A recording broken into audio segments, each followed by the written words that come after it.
സിനി ടൈംസിന്റെ പുതിയൊരു വീഡിയോയിലേക്ക് ഏവർക്കും സ്വാഗതം. മമ്മൂട്ടിയുടെ ബസൂക്ക റിലീസ് നീട്ടിവെച്ചതായി റിപ്പോർട്ട്. മമ്മൂട്ടി സ്റ്റൈലിഷ് റോളുമായി എത്തുന്ന ഗെയിം ത്രില്ലർ ചിത്രം ബസൂക്കയ്ക്ക് വേണ്ടി ആരാധകർ ഏറെ പ്രതീക്ഷയോടെയാണ് കാത്തിരിക്കുന്നത്. കലൂർ ഡെന്നീസിന്റെ മകൻ ഡിനോ ഡെന്നീസ് ആദ്യമായി സംവിധാനം ചെയ്യുന്ന ചിത്രമാണിത്. പല ആവർത്തി റിലീസ് മാറ്റിവെച്ച സിനിമ ഈ ഫെബ്രുവരി 14 തിയേറ്ററിലെത്തുമെന്നായിരുന്നു അണിയറ പ്രവർത്തകർ അറിയിച്ചിരുന്നത്. എന്നാൽ സിനിമയുടെ റിലീസ് നീട്ടിയേക്കുമെന്ന റിപ്പോർട്ടുകളാണ് ഇപ്പോൾ വരുന്നത്. CGI വർക്കുകൾ പൂർത്തിയാക്കാത്തത് മൂലമാണ് സിനിമയുടെ റിലീസ് നീട്ടുന്നത് എന്നാണ് അറിയാൻ കഴിഞ്ഞത്.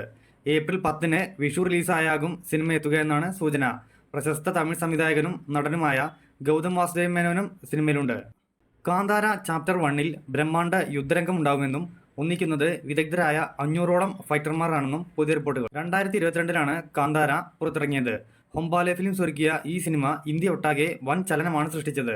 ഋഷഭ് ഷെട്ടി തിരക്കഥ എഴുതി സംവിധാനം ചെയ്ത് നായകനായി കന്നഡയിൽ നിന്നും എത്തിയ കാന്താര യാതൊരു പ്രചരണവുമില്ലാതെ വന്നാണ് സിനിമാ ലോകത്തെ ആകെ ഞെട്ടിച്ചത്. തുടർന്ന് കാന്താരയുടെ പ്രീക്വലായി എത്തുന്ന കാന്താര ചാപ്റ്റർ 1 പ്രഖ്യാപനവും ഉണ്ടായി. ചിത്രത്തിന്റെ ഫസ്റ്റ് ലുക്ക് പോസ്റ്ററും അണിയറ പ്രവർത്തകർ പുറത്തിറക്കി. ഇപ്പോഴിതാ ചിത്രത്തെക്കുറിച്ച് പുതിയൊരു അപ്ഡേറ്റ് പുറത്തു വന്നിരിക്കുകയാണ്. ഇന്ത്യൻ സിനിമാ ലോകം ഇതുവരെ കാണാത്ത തരത്തിൽ വിദഗ്ധരായ 500 ഫൈറ്റർമാർ ഒന്നിക്കുന്ന ഒരു ഗംഭീര യുദ്ധരംഗം ചിത്രത്തിലുണ്ടാകുമെന്നാണ് ഇപ്പോൾ പുറത്തുവരുന്ന പുതിയ വിവരം. പ്രശസ്തരായ നിരവധി ആക്ഷൻ കൊറിയോഗ്രാഫർമാരാകും ഇതിന് നേതൃത്വം നൽകുകയെന്നും ദേശീയ മാധ്യമങ്ങൾ റിപ്പോർട്ട് ചെയ്യുന്നുണ്ട്. കാന്താരയുടെ രണ്ടാം ഭാഗമാണെങ്കിലും ഒന്നിന് മുൻപുള്ള കഥയാണ് ചാപ്റ്റർ 1 പറയുന്നത്. കർണാടകയിലെ കടമ്പന്മാരുടെ ഭരണകാലത്തിൻ്റെയും ചരിത്ര സംഭവങ്ങളുടെയും ദൃശ്യാവിഷ്കാരമാണിത്. നടനും സംവിധായകനുമായ ഋഷഭ് ഷെട്ടി തന്നെയാണ് ചിത്രത്തിൻ്റെ കേന്ദ്ര കഥാപാത്രമായി അവതരിപ്പിക്കുന്നത്. പൃഥ്വിരാജും ജീത്തു ജോസഫും വീണ്ടും ഒന്നിക്കുമെന്ന് റിപ്പോർട്ടുകൾ. മെമ്മറീസ്, ഊഴം എന്നീ ചിത്രങ്ങൾക്ക് ശേഷം ഇരുവരും ഒന്നിക്കുന്ന ചിത്രത്തിന് KR കൃഷ്ണകുമാറാണ് രചന നിർവഹിക്കുന്നത്. ജീത്തു ജോസഫ് സംവിധാനം ചെയ്ത 12th മാൻ, കൂമൻ എന്നീ ചിത്രങ്ങളുടെ തിരക്കഥാകൃത്താണ് കൃഷ്ണകുമാർ. ജീത്തു ജോസഫ് പൃഥ്വിരാജ് ചിത്രം ഒരു ഗംഭീര ആക്ഷൻ ത്രില്ലർ ആയിരിക്കുമെന്നാണ് പുതിയ വിവരം. ഈ വർഷത്തെ വാലന്റൈൻസ് ഡേ സ്പെഷ്യൽ സിനിമയായ ബ്രൊമാൻസ് ഫെബ്രുവരി 14 തിയേറ്ററുകളിലെത്തും.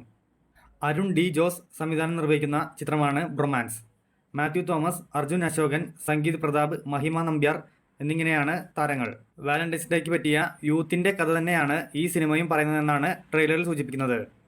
ചെമ്പൻ വിനോദ് ജോസ്, ശ്രീനാഥ് ബാസി, സുധി കോപ്പ എന്നിവർ കേന്ദ്ര കഥാപാത്രങ്ങളെ അവതരിപ്പിക്കുന്ന അമ്പിളി എസ് രംഗൻ ചിത്രം ഇടി മഴ കാറ്റ് ടീസർ അണിയറ പ്രവർത്തകർ പുറത്തുവിട്ടു.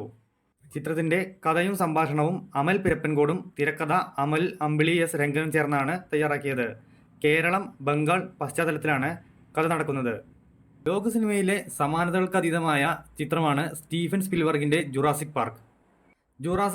ജുറാസിക് വേൾഡ് ഫ്രാഞ്ചൈസികളിലായി 3 ചിത്രങ്ങൾ വീതമാണ് പല കാലങ്ങളിലായി പ്രേക്ഷകർക്ക് മുന്നിലേക്ക് എത്തിയത്.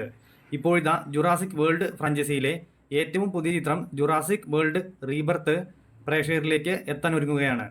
ഈ വർഷം ജൂലൈ 2 തിയേറ്ററുകളിലെത്താൻ ഒരുങ്ങുന്ന ചിത്രത്തിന്റെ ട്രെയിലർ നിർമ്മാതാക്കൾ ഇപ്പോൾ പുറത്തുവിട്ടിരിക്കുകയാണ്. 2.25 മിനിറ്റ് ദൈർഘ്യമുള്ള ട്രെയിലർ വളരെയേറെ ഗംഭീരമായിട്ട് തന്നെയാണ് എക്സിക്യൂട്ട് ചെയ്തിട്ടുള്ളത്. കൂടുതൽ സിനിമാ വാർത്തകൾക്കായി ചാനൽ സബ്സ്ക്രൈബ് ചെയ്യുക.